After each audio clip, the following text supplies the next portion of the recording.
My girlfriend said, "Seriously, you're mad I forgot our date night." After standing me up for the third time, I said, "Not mad, just reminded." Then I made sure she'd never forget another date again. When she saw my calendar update, I, 30, male, sat at Enzo's for an hour and 20 minutes last Friday, had a reservation for 7 o'clock p.m., ordered wine, told the waiter my girlfriend was running late. By 8:20, I paid for my wine, tipped generously for occupying the table, and left. No angry texts, no calls, just went home. My girlfriend Zara, 28, texted me at 11:30 p.m. "Babe, just saw a text about dinner. Was at Petra's B-Day thing. You still up?" I responded, "No worries, sleep well." She showed up at my apartment the next morning with coffee and pastries, her version of an apology. "I'm so sorry about last night. Petro surprised us with this whole escape room thing, and I totally lost track of time. You know how I am with my phone when I'm having fun." "It's fine," I said, taking the coffee. "You're not mad?" "Nope." She studied my face. "You sure? You seem off." "I'm sure these things happen."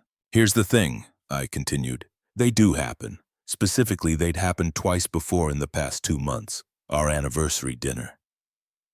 She forgot because her coworker invited her to a wine tasting. Concert tickets I'd bought months in advance. She double-booked a spa day with her mom. Each time, same pattern, forgot. Apologized with treats, I forgave.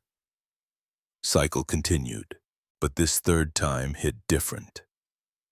Not because I was angrier, because I finally saw the pattern clearly. I wasn't a priority. I was a calendar item that could be bumped. "So we're good?" she asked, already scrolling through her phone.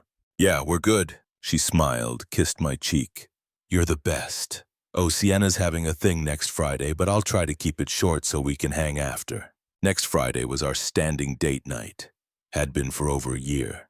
Every Friday, unless discussed in advance, we had plans. Movies, dinner, even just takeout at home. It was our thing. "Actually," I said, "let's talk about Friday date nights." She looked up from her phone. "What about them?" "I think we should cancel them."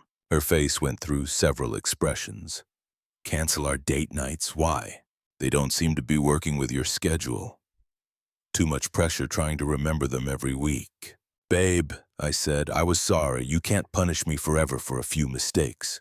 "I'm not punishing you. I'm adapting to reality. You have a busy social life. That's fine. Let's just remove the obligation." She set down her phone completely. First time that morning.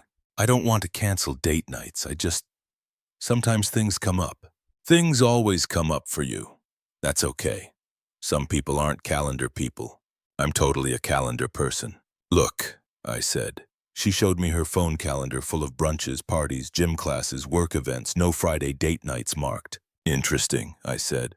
"What?" "Nothing, just interesting." She left that morning confused but seemingly relieved. No big fight, no drama, just resolution. That night I updated my Google Calendar, removed all our Friday date nights. Then I added something new. Every Friday, 7:10 p.m. Personal development time unavailable. Then I did something else. I joined a cooking class that met Fridays at 7 o'clock. Signed up for a 12-week course, paid in advance. Update 1. The next Friday came. My phone started buzzing around 6 o'clock p.m. Zara. "Hey babe, Sienna's thing was super boring. Want to grab dinner?" Me. "Can't tonight, have plans." Zara. "Plans with who?" Me. "Cooking class starts at 7 o'clock. Zara. "Cooking class since when?" Me. "Since last week, it's every Friday." Zara. "But Friday is our night." Me. "We canceled that, remember? Too much pressure with your schedule." Zara. "I didn't think you were serious. I thought you were just upset about Enzo's." Me. "I was serious. Have fun with Sienna." She called. I didn't answer. In class, learning to make pasta from scratch. She texted throughout the evening. "This is so petty. I can't believe her ignoring me." "Fine. Whatever. Have fun with her cooking." "Actually, that's kind of hot that you're learning to cook. Will you make me dinner tomorrow?" "Hello?" I responded once class ended. "Class was great. Tired now. Talk tomorrow." She showed up at my apartment that night. I was already expecting it. You can't just replace me with a cooking class. I'm not replacing you. I'm using my Friday nights for something reliable. I'm reliable. I pulled out my phone, showed her my text history. 3 months of running late. Sorry, forgot, rain check. OMG, totally spaced. That's not fair, you're keeping score. No, I'm keeping receipts. There's a difference. She tried a different approach. Soft voice, puppy eyes. I'll do better. I promise, cancel the class. We'll have amazing date nights. Class is non-refundable. Besides, I'm enjoying it. You're being ridiculous. Normal boyfriends would just be happy I want to spend time with them at all. There it was, the entitlement. You're right. A normal boyfriend probably would. Good thing you don't have one of those. She left in a huff, but I knew she'd be back. See, Zara had a pattern there too. She'd storm off, expect me to chase her, then graciously allow me back when I'd learned my lesson. Except I was done chasing and the only lessons being learned were in my cooking class. Update 2, week 2 of cooking class, made a perfect risotto. Posted a pic on Instagram, just the dish, no caption. Zara liked it within seconds, commented, "Save me some." I didn't respond. That Friday, she tried a new strategy, showed up at the cooking school. Surprise, thought I'd join you. The instructor looked confused. I'm sorry, we're full, this is a closed class. But I'm his girlfriend. She pointed at me like that was a VIP pass. Registration closed 2 weeks ago, maybe next session. She glared at me. I shrugged and returned to my cutting board. She waited in the parking lot. 3 hours. When class ended, she was leaning against my car. 3 hours, Diego. I waited 3 hours. Nobody asked you to. I'm trying here. I cleared my whole night for you. You cleared your night for you. I had plans. God, when did you become so consistent, reliable, present for my commitments? She changed tactics again. Fine, keep your stupid class, but Saturdays are ours now. I have gym Saturday mornings, free afternoon though. Perfect, Saturday date nights. I agreed. Why not? Let's see if she could manage Saturdays. Spoiler, she couldn't. The first Saturday, she was hungover from accidentally partying too hard Friday. The second, her sister needed an emergency shopping buddy. The third, she just forgot. Each time I made other plans, meetups with friends I'd neglected. Movies she'd never watch with me. Museums she found boring. Her texts got increasingly frantic. Why aren't you fighting for us? Do you even want this relationship? I feel like you're slipping away. I responded, honestly, I'm exactly where I've always been. You just never showed up. Then came the nuclear option. She made a public Facebook post. When you're trying so hard to save your relationship, but he's more interested in cooking classes than you. Heartbroken but trying. Why are guys like this? The comments were predictable. Her friends rallying, calling me names, a few mutual friends staying notably silent. I didn't engage, but I did something else. I screenshotted her social calendar, the one she'd proudly shared that morning. Then I posted my own update. Interesting perspective. Here's her calendar this month. Notice anything missing? Hint, it's the boyfriend she's trying so hard to save things with. 23 social events, 0 designated couple time. The post went viral in our friend group. Comments flooded in. Wait, she hasn't scheduled a single date with you? Bro, I wondered why we never see you two together anymore. This is embarrassing for her. She called me screaming, "Take it down now!" Why? It's your calendar, your priorities. I just shared them. You're humiliating me. No, I'm providing context. There's a difference. She deleted her post. I left mine up for an hour, then removed it. Point made. Update 3, week 6 of cooking class. I'd progressed from basic pasta to complex sauces. My Instagram was full of food pics. Friends started asking for dinner invites. I started hosting small dinner parties, something I'd always wanted to do, but Zara found boring. She wasn't invited to any of them. One Friday, I was prepping for class when she texted, "Can we talk? Please, I'll come to you in class 7 to 10. Free after if urgent, I'll wait." And she did. Sitting on my doorstep when I got home, looking smaller than I'd ever seen her. "I missed you today," she said quietly. "Today specifically?" She nodded. "Fridays feel wrong now?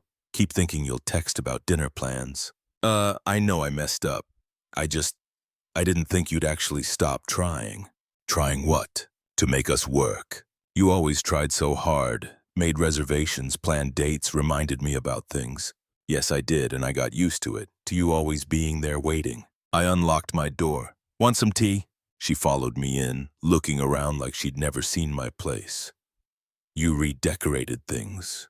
New art from the markets I'd explored solo. Cookbook collection growing. Plants she'd said would die, thriving. I made tea while she sat at my kitchen island. The one she'd never used because we always ate out or ordered in. I keep making plans for Fridays, she said, then remembering you won't be there. How's that feel? Empty, really empty. Yeah, I know that feeling. She looked at me then, really looked. You were lonely even when we were together? Yep, I made you lonely. I sipped my tea, didn't confirm or deny. I scheduled you in, she said suddenly. What? She pulled out her phone, showed me her calendar. Every Friday marked date night with Diego. Do not book. When? 3 weeks ago after you posted that thing, and I've kept them clear, but you're never free. I'm in class. I know. I just thought maybe if I showed you. Showed me what?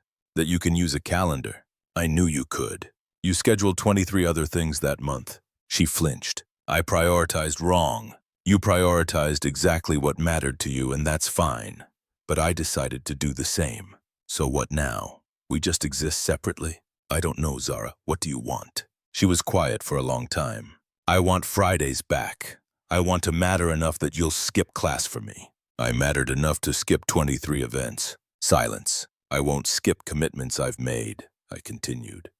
Not for someone who couldn't remember the ones we made. She left that night without dramatics, no ultimatums, just quiet acceptance that she'd trained me to not wait for her. And now I wouldn't. Final update. The choice. My cooking class ended week 12. The final class was each student preparing a full meal for guests. I invited 2 friends from my hiking group. Zara texted that morning. Congrats on finishing class, proud of you. Thanks, what's next? Another class, haven't decided. Maybe we could do something together. Fridays? I thought about it. Really did. 12 weeks of consistency, of showing up, of keeping her calendar clear. I'll think about it that Friday.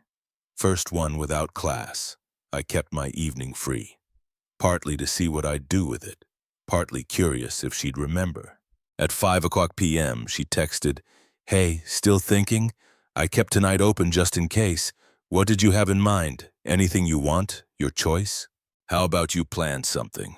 Show me what you think a good date night looks like." Really? Okay, give me an hour. At 6:30, she sent an address. A restaurant I'd mentioned wanting to try months ago. She'd remembered. I arrived at 7:00.